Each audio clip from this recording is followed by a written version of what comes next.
BRK భవన్లో రాష్ట్ర ఎన్నికల ప్రధాన అధికారిని కలిశారు బీఆర్ఎస్ నేతలు. ఇప్పుడు బీఆర్ఎస్ నేతలు మాట్లాడుతున్నారు. ఆ లైవ్ చూద్దాం. రావు గారి యొక్క ఆదేశాల మేరకు ఈరోజు కేంద్ర ఎన్నికల సంఘానికి సంబంధించిన చీఫ్ ఎలక్టోరల్ ఆఫీసర్ వారికి ఈ వినతి పత్రాన్ని రెండవసారి ఈ వినతి పత్రాన్ని మళ్ళా ఈరోజు సబ్మిట్ చేయటమైంది. ప్రధానమైనటువంటి ఒక ఉద్దేశం దీంట్లో ఏంటి అంటే, ప్రజాస్వామ్య పునాదులను విధ్వంసం చేసేటువంటిది, రాజ్యాంగ స్ఫూర్తిని సర్వనాశనం చేసేటువంటిది, పవిత్రమైనటువంటి ఒక ఎన్నికల ప్రక్రియను పూర్తిగా భ్రష్టు పట్టించేటువంటి ఒక ప్రక్రియ డూప్లికేట్ ఓటర్లు, బోగస్ ఓటర్లు. ఈ బోగస్ ఓటర్ల వల్ల, ఈ డూప్లికేట్ ఓటర్ల వల్ల ఏ పవిత్రమైనటువంటి ఒక ప్రజాస్వామ్య ప్రక్రియ అయిన ఎన్నికల ప్రాసెస్ అంతా కూడా సర్వనాశనం చేస్తూ ఉన్నారో, భ్రష్టు చేస్తూ ఉన్నారో, దాన్ని సరిదిద్దడం కోసమే మేము ముందుకు వచ్చినామని చెప్పని కేంద్ర ఎన్నికల సంఘం పలుమార్లు చెప్తూ ఎస్ఐఆర్ అనే ప్రక్రియను ఈరోజు మన ముందుకు తీసుకొచ్చింది. కేసీఆర్ గారు, బీఆర్ఎస్ పార్టీ, లేకపోతే వివిధ రాజకీయ పార్టీలు, ప్రజలందరూ కూడా పెద్ద ఎత్తున ఎస్ఐఆర్ ప్రక్రియలో భాగస్వాములు అవుతూ ఉన్నారు. అయితే దీంట్లో కొలిక్కి రానటువంటి ఒక అంశం, ముఖ్యమైన అంశం, మీడియా మిత్రులు కానీ తెలంగాణ ప్రజలు కానీ దయచేసి అర్థం చేసుకోవాల్సింది ఏంటంటే, బోగస్ ఓట్ల విషయంలో మేము గతంలో జూబ్లీహిల్స్ ఎన్నికలు జరిగినప్పుడు చెప్పినాము, నిన్న కూడా చెప్పినాము, ఇవాళ కూడా చెప్తా ఉన్నాము.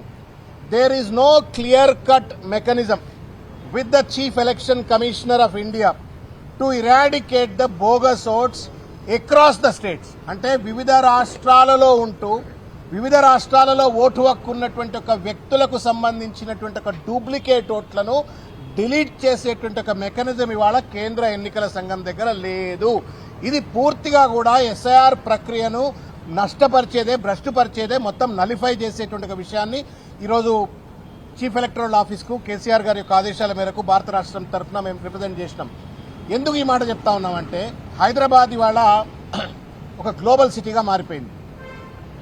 వివిధ రాష్ట్రాలకు చెందిన వాళ్ళు, కశ్మీర్ నుండి కన్యాకుమారికి సంబంధించిన ప్రజలందరూ కూడా ఇవాళ తెలంగాణలో, హైదరాబాద్లో ఉంటున్నారు.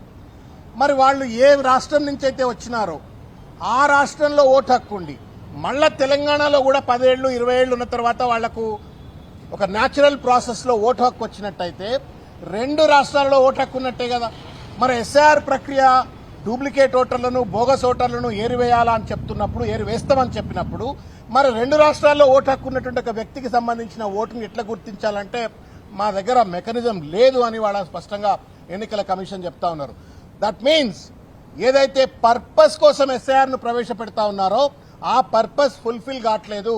దానివల్ల ప్రజాస్వామ్య స్ఫూర్తితో, రాజ్యాంగ నిబద్ధతతో పవిత్రమైన ఎన్నికలు జరగాల్సిన చోట బోగస్ ఓటర్ల యొక్క ప్రభావం అనేటువంటిది పెద్ద ఎత్తున ఉంటుంది. కాబట్టి కేసీఆర్ గారు పెద్ద ఎత్తున ఆక్రోశిస్తూ ఈరోజు బీఆర్ఎస్ పార్టీని సమాయత్తపరిచి ఈరోజు ఈ రిప్రజెంటేషన్ ఇచ్చినారు. ఇంకొక ముఖ్యమైన విషయం, తెలంగాణ బిడ్డలుగా మనకు తెలుసుకోవాల్సిన విషయం ఏంటి అంటే, 2014లో తెలంగాణ రాష్ట్రం, ఆంధ్ర రాష్ట్రం విభజన అయిన తర్వాత రాష్ట్ర విభజన చట్టం వచ్చింది. తదనంతరం వస్తున్నటువంటి ఒక మొట్టమొదటి ఎస్ఐఆర్ ప్రక్రియ ఇవాళ మనకు తెలుసు. చాలా మంది ఆంధ్రప్రదేశ్ సంబంధించిన వాళ్ళు హైదరాబాద్లో ఉన్నారు, కొంతమంది తెలంగాణలో కూడా ఆంధ్రప్రదేశ్లో ఉండవచ్చు గాక. కానీ రాష్ట్ర విభజన అయిన తర్వాత ఓటు హక్కును పూర్తిగా ఆయా రాష్ట్రాల్లో వాళ్ళు రద్దు చేసుకుని, వాళ్ళు ఎక్కడైతే నివాసం ఉంటున్నారో అక్కడనే ఓటు హక్కు చేసుకున్నటువంటి దాఖలాలు లేవు. కాబట్టి మేమేం అప్పీల్ చేసినామంటే, మీరు ముఖ్యంగా అది బీహార్ కావచ్చు, రాజస్థాన్ కావచ్చు, గుజరాత్ కావచ్చు, లేకపోతే మిగతా ప్రాంతాల, కేరళ, చెన్నై, ఇటువంటి ప్రాంతాలకు సంబంధించిన వాళ్ళు కూడా ఉండొచ్చు. కానీ రాష్ట్ర విభజన చట్టం దరిమిలా 2014 తర్వాత వస్తున్న ఎస్ఐఆర్ ప్రక్రియ వల్ల ఆంధ్రప్రదేశ్ సంబంధించినటువంటి ఒక ఓటర్లు కూడా ఒకవేళ అక్కడ ఓటు హక్కు ఉండి ఇక్కడ కూడా ఓటు హక్కు ఉన్నట్టయితే మొత్తం ప్రజాస్వామ్యాన్ని మనమే కూని చేసినట్టు అవుతాము.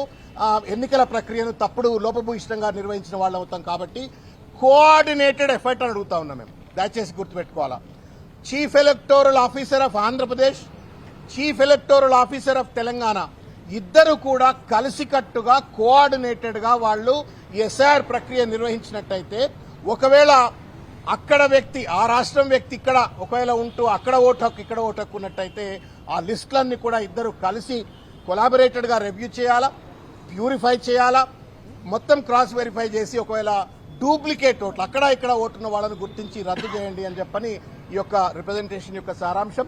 మేము ఇవాళ ఈ రిప్రజెంటేషన్ ఇచ్చినాము. మళ్ళా అవసరమైతే కేసీఆర్ గారి యొక్క ఆదేశాల మేరకు మళ్ళా మేము ఢిల్లీకి వెళ్తాం. ఢిల్లీలో ఉన్నటువంటి ఒక కేంద్ర ఎన్నికల అధికారులు కూడా చెప్తాం. ఇంకొక ముఖ్యమైనటువంటి నిన్న కూడా చెప్పినాం, ఇవాళ కూడా చెప్తా ఉన్నాం. కేసీఆర్ గారు ఒకటే మాట చెప్తా ఉన్నారు, 1 నేషన్ 1 సిటిజన్ 1 ఓట్. ఇది సిద్ధాంతం. కేసీఆర్ గారు చెప్తున్న సిద్ధాంతం ఒకటే, 1 నేషన్ 1 సిటిజన్ 1 ఓట్. అంటే ఒక దేశం ఒక పౌరుడికి ఒకే ఓటు హక్కు ఉండాలనేటువంటిది కేసీఆర్ గారి యొక్క అభిమతము, బీఆర్ఎస్ పార్టీ యొక్క అభిమతము. దాన్ని స్ఫూర్తిగా ఎస్ఐఆర్ ప్రక్రియ జరపాలా. కోఆర్డినేటెడ్ ఎఫర్ట్ తోటి ఇరు రాష్ట్రానికి సంబంధించిన చీఫ్ ఎలక్టరల్ ఆఫీసర్స్ ఎస్ఐఆర్ ప్రక్రియ నిర్వహించాలా. ఇరు రాష్ట్రాలలో ఓటు హక్కు ఉంటే అది బోగస్ ఓటు అవుతుంది, డూప్లికేట్ అవుతుంది. కాబట్టి అటువంటి వాళ్ళని గుర్తించి రద్దు చేయాలని చెప్పని.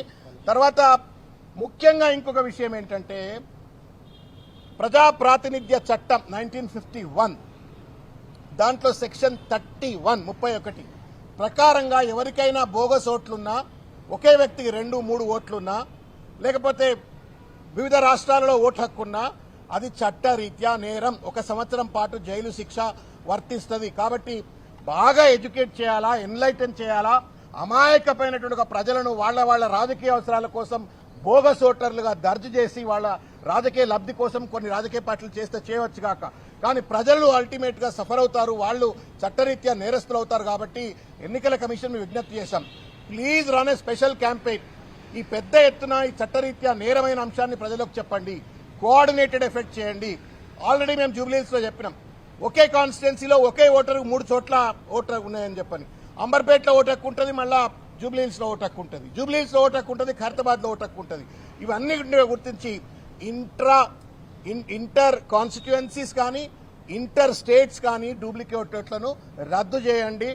1 ఓటర్ 1 ఓట్, ఒక పౌరుడికి ఒకే ఓటు అనేటువంటి ఒక నినాదాన్ని పూర్తిగా అమలు చేయండి అని చెప్పని కోరుకున్నాం. ధన్యవాదాలు.